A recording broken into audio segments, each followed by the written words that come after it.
ನಿಮ್ಮ ಒಂದು ಸೆಲೆಕ್ಷನ್ ಯಾವ ರೀತಿ ಆಯಿತು? ನಂಗೆ ಅಪ್ರೋಚ್ ಬರೋ ಮುಂಚೆನೇ UI ಸಿನಿಮಾ ಈ ಥರ ಉಪೇಂದ್ರ ಸರ್ ಡೈರೆಕ್ಷನ್ ಮಾಡ್ತಿದ್ದಾರೆ ಅಂತ ನ್ಯೂಸ್ ಪೇಪರಲ್ಲೆಲ್ಲ ಬಂದಿತ್ತು. ಸೊ ಅವಾಗ ನೋಡಿ ಆ್ಯಸ್ ಅನ್ ಆಡಿಯನ್ಸ್ ನನಗೆ ತುಂಬ ಖುಷಿ ಆಯಿತು, ಸರ್ ಡೈರೆಕ್ಷನ್ ಮಾಡ್ತಿದ್ದಾರೆ ಅಂತ. ಸೊ ನನಗೆ ಆ ಪ್ರಾಜೆಕ್ಟ್ ಬರುತ್ತೆ, ನಾನು ಅದ್ರಲ್ಲಿ ಆ್ಯಕ್ಟ್ ಮಾಡ್ತೀನಿ ಅಂತ ಯೋಚನೆ ಕೂಡ ಬಂದಿಲ್ಲ ನನಗೆ. ಮನೆಯಲ್ಲಿ ಡಿಸ್ಕಷನ್ ಮಾಡಿಲ್ವಾ ಅಂತ? ನನ್ನ ಕರಿಯರಲ್ಲಿ ಎಷ್ಟು ಬೇಗ ಉಪೇಂದ್ರ ಸರ್ ನನಗೆ ಆ್ಯಕ್ಷನ್ ಕಟ್ ಹೇಳ್ತಾರೆ, ಅವ್ರು ಡೈರೆಕ್ಷನ್ ಮಾಡ್ತಾರೆ ಅಂತ ನಾನು ಅನ್ಕೊಂಡು ಇರಲಿಲ್ಲ. ಯಾಕಂದರೆ is one of the legendary directors. So same time ನೀವು ಕಥೆ ಕೇಳಲಿಲ್ವಾ? ಅದು ನಂಗೆ ಸೆಕೆಂಡರಿ ಆಗಿತ್ತು. ಲೈಕ್ ಕತೆ ಏನು, ನನ್ನ ಪಾತ್ರ ಏನು, ಅದೆಲ್ಲ ಆಮೇಲೆ ನಂಗೆ ಯೋಚನೆ ಬಂದಿಲ್ಲ. ಐ ಥಿಂಕ್ ಆ ಗುಂಗಲೇ ಇದೆ, ದಟ್ ಎಕ್ಸೈಟ್ಮೆಂಟ್ ಗುಂಗಲೇ ಇದೆ. ನಾನು ಉಪೇಂದ್ರ ಸರ್ ಆ ಚಿತ್ರದಲ್ಲಿ ನಟನಾಗಿ ಕೂಡ ಆಕ್ಟ್ ಮಾಡ್ತಾ ಇದ್ದಾರೆ, ಹಾಗೆ ನಿರ್ದೇಶಕನಾಗಿ ಕೂಡ ಮಾಡ್ತಾ ಇದ್ದಾರೆ. As a director and as an actor he is very very professional. And ಅವ್ರ ಕ್ರಿಯೇಟಿವಿಟಿಗೆ ನಾವು ಯಾರೂ ಮ್ಯಾಚ್ ಮಾಡೋಕ್ಕಾಗಲ್ಲ. ನೋಡು ಬ್ರೋ, ನಮ್ಮವರೆಲ್ಲ ಮಂಗಳ ಗ್ರಹಕ್ಕೆ ಹೋಗ್ತಿದ್ದಾರೆ. ಹಾಯ್ ಎಲ್ರಿಗೂ ನಮಸ್ತೆ. ನೀವು ನೋಡ್ತಾ ಇದ್ದೀರಾ ಫಿಲ್ಮಿ ಬೀಟ್ ಕನ್ನಡ. ನಾನು Tasmiya Begum. So Filmibeat ಕನ್ನಡದ ಈ ಒಂದು ಪ್ರೋಗ್ರಾಮಲ್ಲಿ ಒಬ್ಬರು ಸ್ಪೆಷಲ್ ಪರ್ಸನ್ ಇದ್ದಾರೆ. ನಾನಂತೂ ತುಂಬ ಎಕ್ಸೈಟ್ ಆಗಿದ್ದೀನಿ ಬಿಕಾಸ್ ಆಫ್ ಮುದ್ದು ರಾಕ್ಷಸಿ. ಎಸ್, ಬ್ಯೂಟಿಫುಲ್ ರೇಷ್ಮಾ ನಾನಯ್ಯ ನಮ್ಮ ಜೊತೆಗಿದ್ದಾರೆ. ಅವ್ರನ್ನ ಮೊದಲು ವೆಲ್ಕಮ್ ಮಾಡೋಣ. ಹಾಯ್ ನಮಸ್ತೆ. ಹಾಯ್ ನಮಸ್ತೆ, ಹೇಗಿದ್ದೀರಾ? ನಾನು ತುಂಬ ಚೆನ್ನಾಗಿದ್ದೀನಿ, ನೀವು ಹೇಗಿದ್ದೀರಾ? ಸೂಪರ್. ಮೊದಲನೇದಾಗಿ welcome to filmy beet Kannada. Thank you so much. So ಇವಾಗ ತುಂಬ ಬ್ಯುಸಿ ಇದ್ದೀರಾ ಅನ್ಕೋತೀನಿ ಅಲ್ವಾ? ಹೌದು. ಬ್ಯುಸಿ ಕೂಡ ಇನ್ಸ್ಟಾಗ್ರಾಮ್ ಅಲ್ಲಿ ರೀಲ್ಸ್ ಮಾಡ್ತೀರಾ, ಡಾನ್ಸ್ ಕೂಡ ಮಾಡ್ತೀರಾ, ಆಕ್ಟಿವ್ ಆಗಿರ್ತೀರಾ. ಹೇಗೆ ಇದೆಲ್ಲ?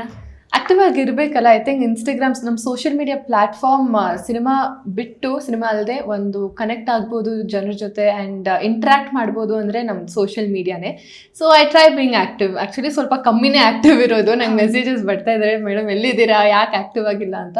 But I try my best. But shoot ನಡುವೆ ಪ್ಲಸ್ ಸ್ಟಡೀಸ್ ಕೂಡ ಮಾಡ್ತಾ ಇದ್ದೀರಾ. ಸೊ ಅದ್ರ ನಡುವೆ ಕೂಡ ಇಟ್ಸ್ ಗ್ರೇಟ್ ಆಗಲು. ಆ್ಯಂಡ್ ಮೊದಲನೇದಾಗಿ UI ಮೂವಿಯಿಂದನೇ ಶುರು ಮಾಡೋಣ. ಸೊ ಹೇಗಾಯಿತು ಈ ಒಂದು ಮೂವಿ? ಯಾರು ಅಪ್ರೋಚ್ ಮಾಡಿದ್ರು, ಹಾಗೆ ನಿಮ್ಮ ಒಂದು ಸೆಲೆಕ್ಷನ್ ಯಾವ ರೀತಿ ಆಯಿತು ಅಂತ? ನನಗೆ ಫಸ್ಟ್ ನಂಗೆ ಅಪ್ರೋಚ್ ಬರೋ ಮುಂಚೆನೇ UI ಸಿನಿಮಾ ಈ ಥರ ಉಪೇಂದ್ರ ಸರ್ ಡೈರೆಕ್ಷನ್ ಮಾಡ್ತಿದ್ದಾರೆ ಅಂತ ನ್ಯೂಸ್ ಪೇಪರಲ್ಲೆಲ್ಲ ಬಂದಿತ್ತು. ಸೊ ಅವಾಗ ನೋಡಿ ಆ್ಯಸ್ ಅನ್ ಆಡಿಯನ್ಸ್ ನನಗೆ ತುಂಬ ಖುಷಿ ಆಯಿತು, ಸರ್ ಡೈರೆಕ್ಷನ್ ಮಾಡ್ತಿದ್ದಾರೆ ಅಂತ. ಸೊ ನನಗೆ ಆ ಪ್ರಾಜೆಕ್ಟ್ ಬರುತ್ತೆ, ನಾನು ಅದ್ರಲ್ಲಿ ಆ್ಯಕ್ಟ್ ಮಾಡ್ತೀನಿ ಅಂತ ಯೋಚನೆ ಕೂಡ ಬಂದಿಲ್ಲ ನನಗೆ ಆವಾಗ ನ್ಯೂಸ್ ಪೇಪರಲ್ಲಿ ಫಸ್ಟ್ ಟೈಮ್ ನೋಡಬೇಕಾದ್ರೆ. ಬಟ್ ಅದಾದಮೇಲೆ ಶ್ರೀಕಾಂತ್ ಸರ್ ನಂಗೆ ಫಸ್ಟ್ ಫೋನ್ ಮಾಡಿರೋದು. ಶ್ರೀಕಾಂತ್ ಸರ್ ಈ ಥರ ಪ್ರಾಜೆಕ್ಟ್ ಇದೆ, ಆಫೀಸಿಗೆ ಬನ್ನಿ, ಉಪೇಂದ್ರ ಸರ್ ಮಾತಾಡಬೇಕು, ಈ ಥರ ಡಿಸ್ಕಷನ್ ಮಾಡಬೇಕು ಅಂತ. I was shocked. ನನಗೆ that was the best call. ನನಗೆ ತುಂಬ ಖುಷಿ ಆಯಿತು. ಅದಾದಮೇಲೆ ನಾವು ಉಪೇಂದ್ರ ಸರ್ ಆಫೀಸ್ಗೆ ಹೋಗಿ ಅವ್ರ ಜೊತೆ ಮಾತಾಡಿ, ಇಲ್ಲ ಈ ಪಾತ್ರ ನಿಮಗೆ ಸೂಟ್ ಆಗುತ್ತೆ ಅಂತ ಅವ್ರು ಹೇಳಾದ್ಮೇಲೆ the journey started. But same time ನೀವು ಲೈಕ್ ಮನೆಯಲ್ಲಿ ಡಿಸ್ಕಷನ್ ಮಾಡಿಲ್ವಾ ಅಂತ?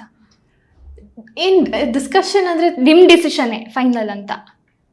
ಇಲ್ಲ, ಮನೇಲಿ ಈ ಥರ ಕಾಲ್ ಬಂದಾಗ ಎಲ್ಲರೂ ಖುಷಿ ಪಟ್ವಿ, ಅಪ್ಪ ಅಮ್ಮ ಎಲ್ಲರೂ ಖುಷಿ ಪಟ್ವಿ. ಯಾಕಂದರೆ ನನ್ನ ಕರಿಯರಲ್ಲಿ ಎಷ್ಟು ಬೇಗ ಉಪೇಂದ್ರ ಸರ್ ನನಗೆ ಆ್ಯಕ್ಷನ್ ಕಟ್ ಹೇಳ್ತಾರೆ, ಅವ್ರು ಡೈರೆಕ್ಷನ್ ಮಾಡ್ತಾರೆ ಅಂತ ನಾನು ಅಂದ್ಕೊಂಡು ಇರಲಿಲ್ಲ. ಯಾಕಂದರೆ is one of the legendary directors and ಎಲ್ಲರೂ ಅವ್ರ ಡೈರೆಕ್ಷನ್ಗೆ ಫ್ಯಾನ್ ಆಗಿದ್ದಾರೆ. I think one of the best directors. ಅವ್ರ ಅಂಡರ್ ನಾನು ಕೆಲಸ ಮಾಡ್ತೀನಿ ಅಂದರೆ ನಮಗೆಲ್ಲರಿಗೂ ಖುಷಿನೇ. ಸೊ ಅದರಲ್ಲಿ ನನ್ನ ಡಿಸಿಷನ್ ಅಂತ ಏನೂ ಬಂದಿಲ್ಲ. ಇಟ್ ವಾಸ್ ನಂಗೆ ಮಾಡಲೇಬೇಕಿತ್ತು ಅಂತ ಇತ್ತು. ಓಕೆ, ಅಂದರೆ ಉಪೇಂದ್ರ ಸರ್ ಇದ್ದಾರೆ ಅಂತ ಮಾಡ್ಕೋಬೇಕು ಅಂತ ಒಪ್ಕೊಂಡ್ರಿ. ಸೊ ಸೇಮ್ ಟೈಮ್ ನೀವು ಕಥೆ ಕೇಳಲಿಲ್ವಾ ಅಂತ? ಅದು ನಂಗೆ ಸೆಕೆಂಡರಿ ಆಗಿತ್ತು. ಲೈಕ್ ಕತೆ ಏನು, ನನ್ನ ಪಾತ್ರ ಏನು, ಅದೆಲ್ಲ ಆಮೇಲೆ ನಂಗೆ ಯೋಚನೆ ಬಂದಿಲ್ಲ. ಐ ಥಿಂಕ್ ಆ ಗುಂಗಲೇ ಇದೆ, ದಟ್ ಎಕ್ಸೈಟ್ಮೆಂಟ್ ಗುಂಗಲೇ ಇದೆ. ನಾನು ಸರ್ನ ಮೀಟ್ ಮಾಡ್ತೀನಿ, ಭೇಟಿ ಮಾಡ್ತೀನಿ, ಅವರೊಟ್ಟಿಗೆ ಕೆಲಸ ಮಾಡ್ತೀನಿ ಅಂತ ಎಕ್ಸೈಟ್ಮೆಂಟ್ ಇತ್ತು ನನಗೆ.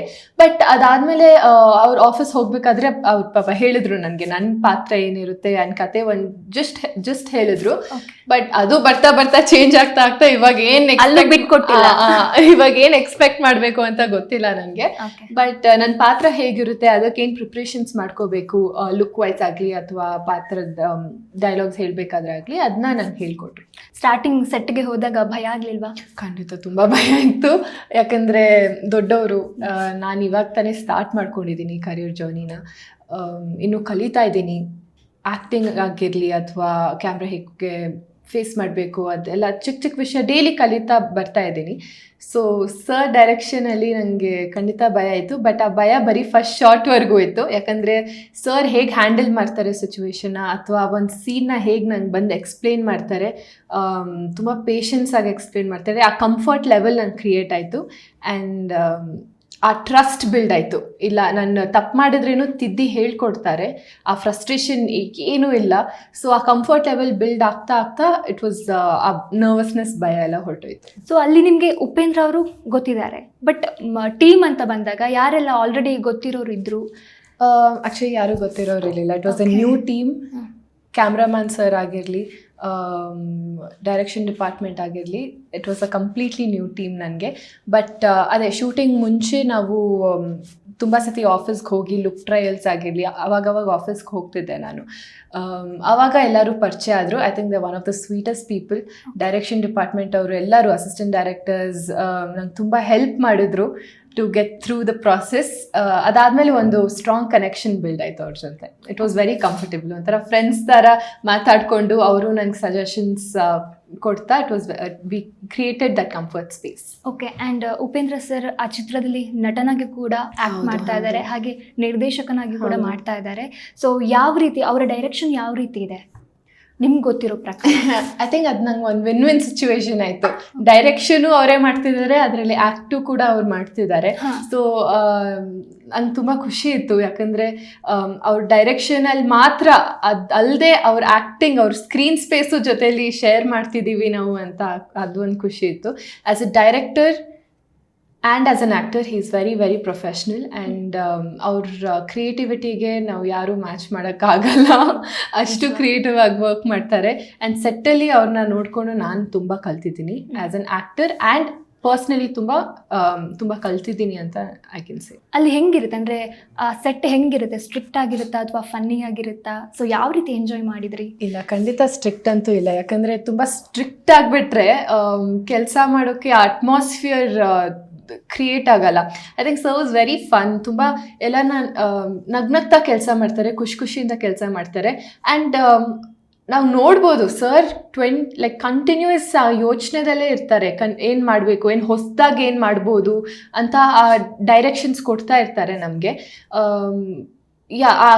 ತುಂಬ ಸ್ಟ್ರಿಕ್ಟಾಗಂತೂ ಇಲ್ಲ. ಪಾಪ ಏನಾದರೂ ಫ್ರಸ್ಟ್ರೇಷನ್ ಸಿಚುವೇಶನ್ನು ನಾನು ನೋಡಿಲ್ಲ. ಅವರು ಕಿರ್ಚಾಡ್ಕೊಂಡು ಅಥವಾ ಯಾರಿಗಾದ್ರೂ ಬೈತಾ ಆ ಥರ ನಡೆದೇ ಇಲ್ಲ ಸೆಟ್ಟಲ್ಲಿ. ತುಂಬ ಪ್ರೀತಿಯಿಂದ ಹೇಳ್ಕೊಡ್ತಾರೆ ಆ್ಯಂಡ್ ಪ್ರೀತಿಯಿಂದ ಕೆಲಸ ಮಾಡ್ತಾರೆ, ಕೆಲಸ ತಗೋತಾರೆ. ನೀವು ತುಂಬ ಅಲ್ಲಿ ಫನ್ನಿಯಾಗಿ ಎಂಜಾಯ್ ಮಾಡಿದ್ರಿ? Yeah definitely. ಐ ಥಿಂಕ್ ನನ್ನ ಡೈರೆಕ್ಷನ್ ಟೀಮ್ ಜೊತೆ ತುಂಬ ಮಾತಾಡ್ತಾ ತುಂಬ ಮಜವಾಗಿ ಶೂಟ್ ಮಾಡ್ತಿದ್ದೀವಿ. ಓಕೆ. ಆ್ಯಂಡ್ ನೆಕ್ಸ್ಟ್ ಹೇಳಬೇಕು ಅಂದರೆ, ನೀವು ಸಿನಿಮಾ ಇಂಡಸ್ಟ್ರಿ ಬರೋಕ್ಕಿಂತ ಮುಂಚೆ ಉಪೇಂದ್ರ ಸರ್ ನಿಮ್ಗೆ ಗೊತ್ತಿರುತ್ತೆ ಅವರು ಹೀರೋ ಅಂತ. ಇವಾಗ ಅವ್ರ ಜೊತೆ ಕೆಲಸ ಮಾಡಿದ ನಂತರ ಯಾವ ರೀತಿ ಇದೆ ಆ ಡಿಫರೆನ್ಸು?